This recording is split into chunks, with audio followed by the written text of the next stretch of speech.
They thought they were targeting an easy mark, a quiet, elderly gentleman on a public bus. What they didn't realize, he was a battle-hardened Vietnam veteran, ready to impart lessons they'd never forget. It was an ordinary afternoon on the 5:15 bus, chugging towards downtown Baltimore. The air inside was thick and warm, packed with commuters eager to reach home. Conversations hummed softly, punctuated by the occasional screech of brakes. Up near the front, an elderly black man settled into his seat. His hands, rough and deeply lined, rested on a cane that seemed as ancient as he was. His attire was modest, a worn jacket and neatly pressed trousers, speaking to a man who valued self-respect over flashiness. Initially he went unnoticed. He was the type of figure you'd glimpse and then quickly dismiss, blending into the everyday backdrop. Yet his posture carried a unique presence. He sat upright, his gaze steady as if no worldly burden could break him. Still, the faintest furrow in his brow hinted at a life that had weathered its share of storms. 3 rows back, a group of teenagers boarded, their laughter sharp and boisterous. They moved with that carefree swagger of youth, eyes scanning the bus for their next amusement. One of them, a lanky boy in a vibrant red hoodie, spotted the old man. His eyes gleamed, not with reverence but with mischief. He nudged his companions, whispering something that sparked a round of snickers. The man remained still, observing the blurring city streets outside the window. If he heard their murmurs, he showed no sign. But the boys weren't content with just whispers. They craved a reaction.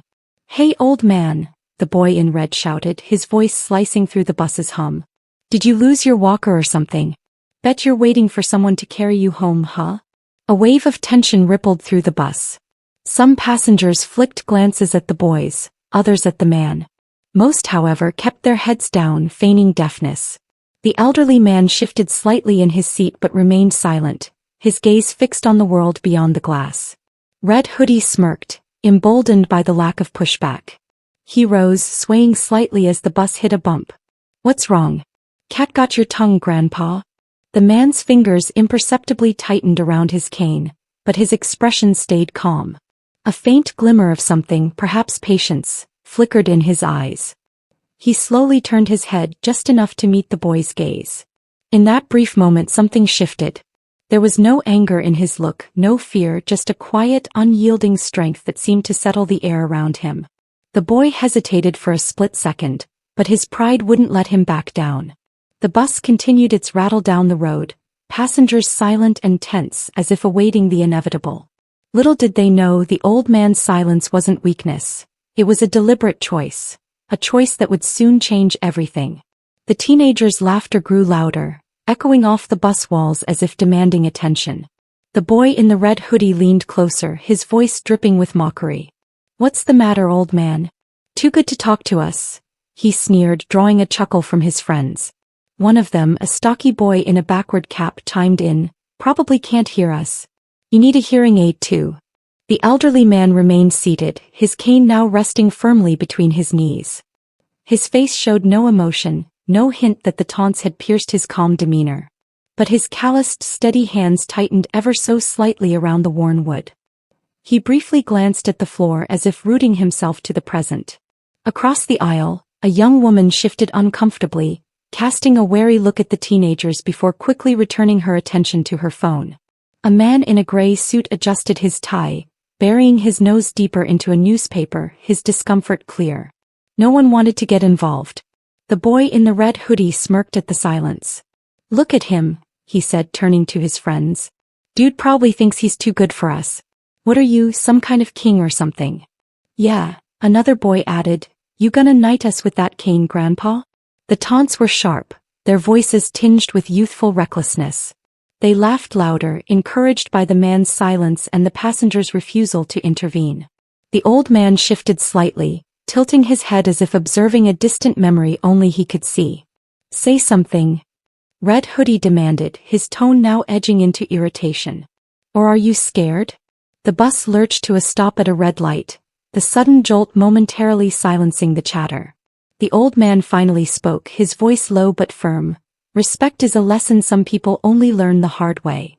The words were simple, yet they carried immense weight, hanging in the air, heavy and undeniable. For a moment the teenagers exchanged glances, unsure how to respond. But Red Hoodie quickly recovered, masking his unease with bravado. "Oh, so he talks now?" he said, his voice dripping with sarcasm. "Respect, huh? That's rich coming from someone who's too scared to stand up for himself." The old man turned his head slightly, locking eyes with the boy. "You think strength is loud, don't you? You have no idea what strength looks like." The bus fell into a tense silence, every passenger now fully engaged in the unfolding drama. Even the boys' friends seemed unsure, their laughter fading into nervous grins. The light turned green and the bus lurched forward, its passengers swaying with the motion. Red Hoodie took a step closer to the man, leaning over him with mock intimidation. "Why don't you show us then? Let's see how strong you are." The old man sighed, a long, measured exhale as if bracing himself for what was to come. His eyes flickered toward the boy, calm, unreadable and somehow unshakable. It wasn't just the boy who was about to get an education. Everyone on that bus was about to witness something unforgettable. For a moment the bus seemed to shrink, the tension so palpable it pressed on everyone. The elderly man remained still, his cane steady between his hands. His gaze didn't waver, but in the ensuing silence his mind drifted unbidden to another time. 40 years ago he'd been far from Baltimore, standing knee-deep in the humid swamps of Vietnam. The air was thick with the deafening roar of helicopters and the sharp staccato bursts of gunfire. Every muscle in his body had been taut, every nerve on edge. Survival wasn't a choice, it was instinct. He'd been barely more than a boy then, younger than the kids taunting him now, but war had aged him quickly. He remembered the faces of his brothers in arms, men who had stood with him in those impossible moments. Some were gone now, their memories living on in fragments, like the sound of their laughter during quiet nights in camp, or the way they'd share stories of home. He had carried the weight of their loss long after the war ended, their sacrifices etched into his very being. The bus jolted over a pothole, snapping him back to the present. He straightened slightly, his grip on the cane tightening. He wasn't angry, anger didn't come easily to him anymore. What he felt was something deeper, more measured. A responsibility to teach these boys a lesson they clearly hadn't learned yet. Red Hoodie interrupted his thoughts with a sharp, mocking laugh. "What's the matter, Grandpa? Cat got your tongue again?" The man didn't respond. Instead, his eyes flickered over the boy, taking in everything. The posture, the bravado, the false confidence that came with not yet knowing the weight of real challenges. He'd seen it before in young soldiers who thought they were invincible, until the battlefield taught them otherwise. Across the aisle, an older woman whispered to the man next to her, her eyes darting nervously toward the unfolding scene. No one spoke up. No one intervened. The silence wasn't exactly fear. It was more like an unspoken agreement to stay uninvolved. The man finally spoke, his voice steady and deliberate. "You remind me of someone I used to know," he said, his tone carrying an edge that stopped the boy mid-laugh. "Oh yeah," Red Hoodie said, trying to sound unfazed. "Who's that?" "Your old war buddy." The man leaned back slightly, his gaze unwavering. "No. A young soldier who thought he was untouchable. He learned otherwise." The boy snorted, but his friends were noticeably quieter now, their smirks faltering. "Whatever, man. You're just an old has-been. Nobody cares about your stories." The man's lips curved into the faintest hint of a smile, not amused but knowing. "Careful, son. Sometimes stories are all that keep you from making the same mistakes." The words hung in the air, and for a moment even the bus seemed to hum softer. But Red Hoodie wasn't ready to back down. He stepped closer, now just inches from the old man. "You think you're so wise, huh? Why don't you prove it?" The old man's eyes narrowed slightly, not in anger but in preparation. He adjusted his cane, his movements deliberate and slow, like a man who knew exactly what he was doing. The storm brewing inside the old man wasn't born of anger. It was forged by experience, and it was about to show these boys the true meaning of strength. The bus rumbled along, its passengers frozen in the tension filling the space. The elderly man rose slowly from his seat, the cane steadying his weight as he stood. He wasn't a large man, age had whittled away the bulk of his frame. But the way he carried himself made him seem taller, stronger.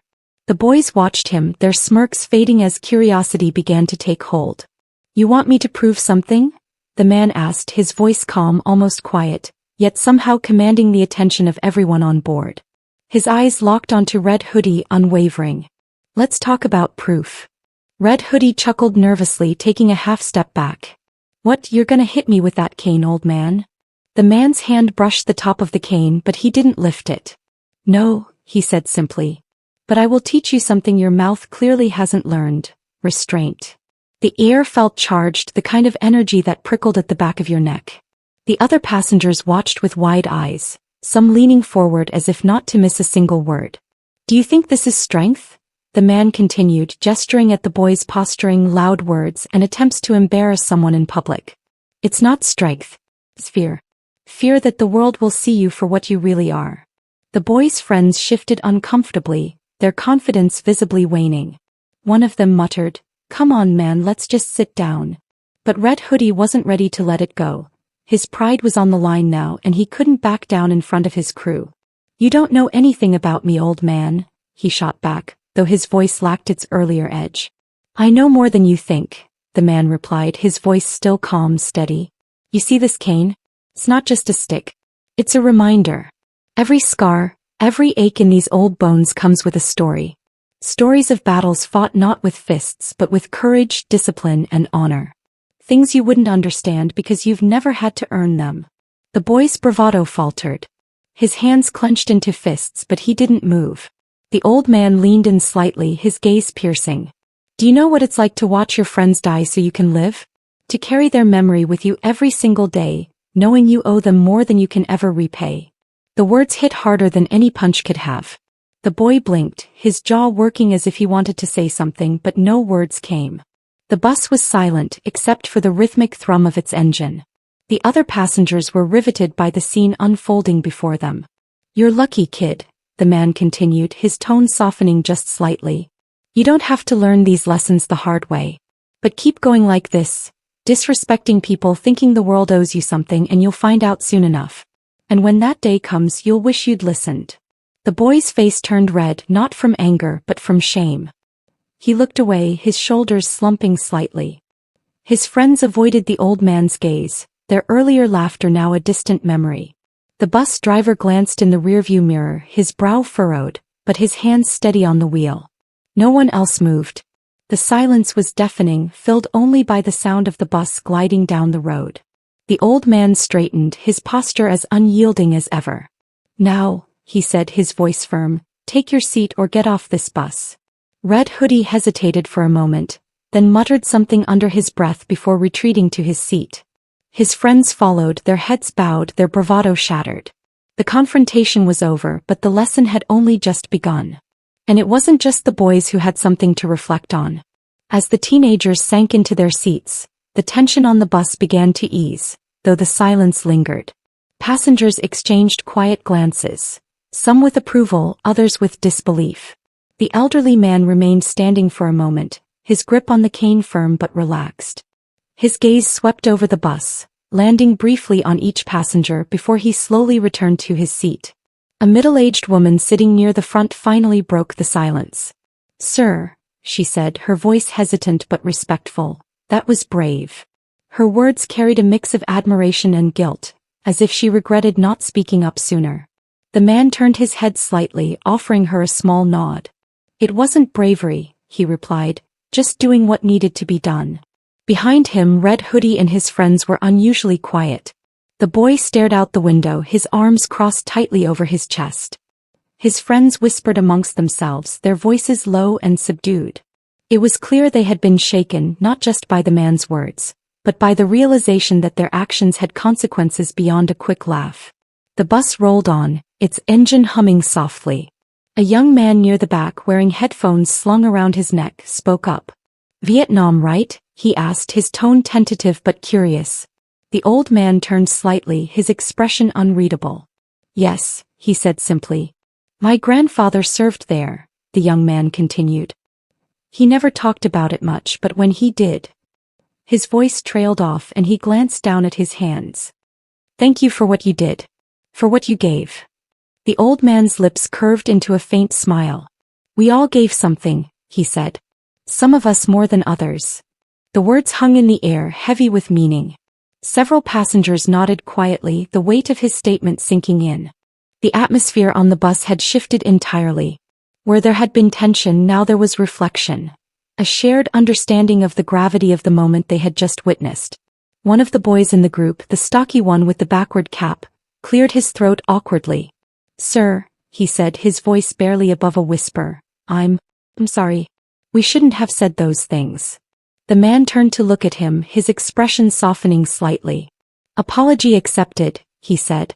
"But remember, respect isn't something you give just because someone demands it. It's something you give because it's the right thing to do." The boy nodded quickly, his face flushed. Red Hoodie didn't say anything, but he shifted uncomfortably, clearly wrestling with his thoughts. The bus slowed as it approached the next stop. The old man glanced out the window, his eyes briefly scanning the familiar street corner. He tapped his cane once on the floor, then rose to his feet. Before he exited, he turned to face the bus, his voice carrying over the hum of the engine. "Kindness and respect cost you nothing. Yet withholding them can cost you everything." The door hissed open and the man stepped off, his gait steady, his presence lingering long after he was gone. The bus remained silent as it pulled away from the curb, passengers lost in their thoughts. They had witnessed more than a confrontation. They had witnessed a lesson in dignity. And for some, that lesson would stay with them long after the bus ride ended.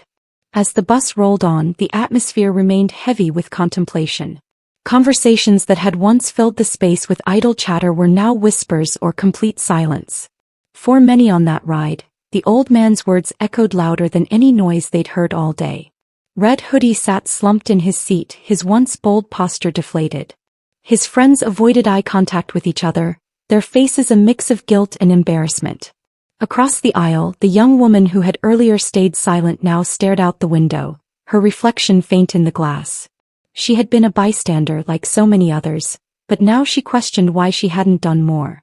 The middle-aged woman near the front took out her phone but didn't use it, her fingers brushing over the screen absently. The young man in the back who had spoken about his grandfather leaned his head back, eyes closed, lost in thought. It wasn't just a moment for the teenagers. It was a wake-up call for everyone. The lesson wasn't just about respect for elders. It was about recognizing the weight of someone's journey, the battles they fought, and the strength it takes to walk through life with quiet dignity. As the bus reached its final stop, passengers began filing out, each carrying the moment with them in their own way. The group of teenagers exited together but walked apart, their usual boisterous energy replaced by subdued introspection. Red Hoodie paused at the corner, glancing back at the bus before shoving his hands in his pockets and walking away. For the passengers who remained, the silence spoke volumes. They had witnessed a simple truth, delivered with unwavering resolve. Respect isn't earned through fear or intimidation, but through understanding and compassion. To those watching this story, ask yourself, what battles have the people around you fought? How can a single moment of kindness or respect change someone's day or even their life? Remember, every person you meet carries a story you might never know. Treat them with the dignity they deserve. And if you found this story meaningful, don't forget to share it, leave a comment, and subscribe for more stories that remind us of the values that truly matter. Together we can spread these lessons and create a kinder, more compassionate world.